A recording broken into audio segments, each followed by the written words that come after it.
I'm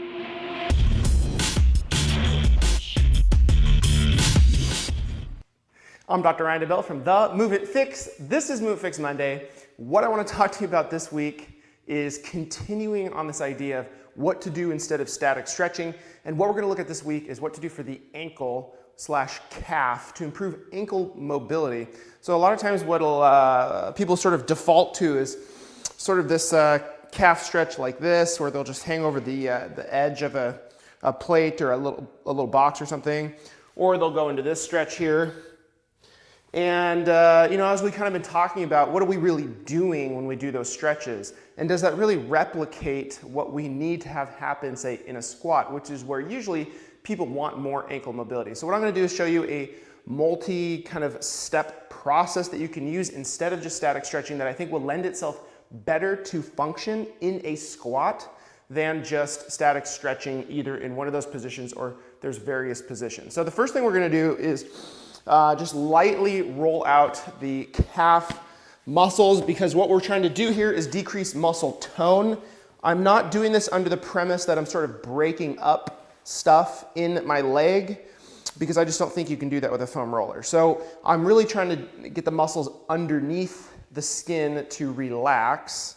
Well, I guess all the muscles are underneath the skin, but the muscles that I'm pushing on here with the foam roller, I'm trying to get them to relax, to decrease tension. That's sort of the thing that I'm trying to achieve here. So I'll go about 30 seconds. Let's say each leg is about the dosage that's required. And then after I do that, I'm going to do a little banded ankle mobilization. So you'll need a foam roller, you'll need a band, you'll need some plates stacked up. And so what I'll do with this is take the band, put your toe against a stack of plates like this, take the band here, put it over like the knot of your shoelace. If you put it up here, it's going to be too high. It's not going to do what you think it's going to do. So put it down here like this. Then what you have to do is cross the band about 6 to 8 inches behind your heel.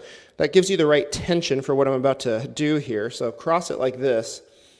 Then what you're going to do is step on where it's crossed and then bring this foot up onto the plates.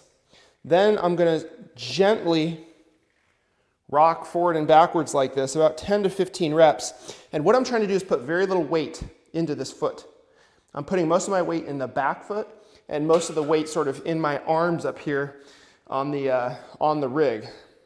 So my left leg is very relaxed. So I'll go about 10 reps here. And what you'll notice, the reason why I elevated the foot, and I've done a video on this specific drill before, is so that I get a little bit of this downward vector of the line of pull here from the band. So it's not just pulling straight back, it's pulling back and down.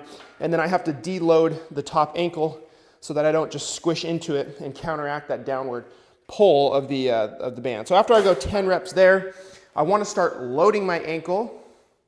So I'll go up onto the plates. I'm going to go up into a calf raise. I'm going to go down until my foot is parallel to the ground. Then I'm going to bend my knee. And then I'm going to try to, now this is where there's like this mind-body connection you have to develop. This is where there's this mind-body connection. You have to use and feel the front of your shin muscles, the ones that make your foot do that. You're trying to pull yourself with that muscle downward. So I'm going up, I'll go to parallel, bend the knee, and then I'm pulling myself down. So it's not so much stretchy here. I'm really feeling the work being done here. And that's critical because I'm trying to teach myself how to load my body weight through this range of motion. And the reason I'm bending the knee is so it replicates more of a squatting ankle position rather than just doing it here and hanging out. It's a very different thing. So there, here, and then pull, pull, pull, pull, pull. Then what I'll do is, I have a kettlebell around here somewhere. Then what I would do after that is do some sort of squat. So whether that's like a goblet squat, do something that's going to allow you to get into the ankle ranges of motion under load, like in the kind of lift that you wanted to be in the first place. Like, why are you doing ankle mobility drills if you're not then doing a squat? Because you have this window of opportunity where you can learn and get a feel for how to get into that joint position that you just allowed yourself to get into.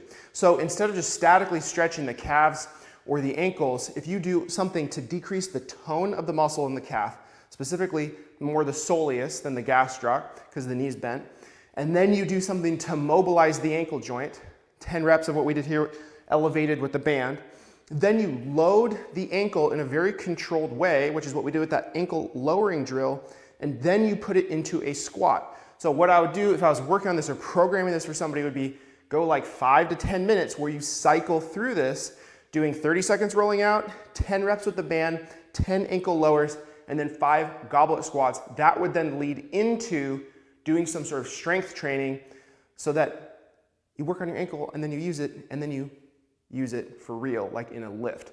So that's what I got for you guys this week on Movement Fix Monday. If you don't already follow me on Instagram, you can find me at The Movement Fix. If you like this stuff, make sure to check out my workshops at themovementfix.com/workshops. I'll see you guys next week.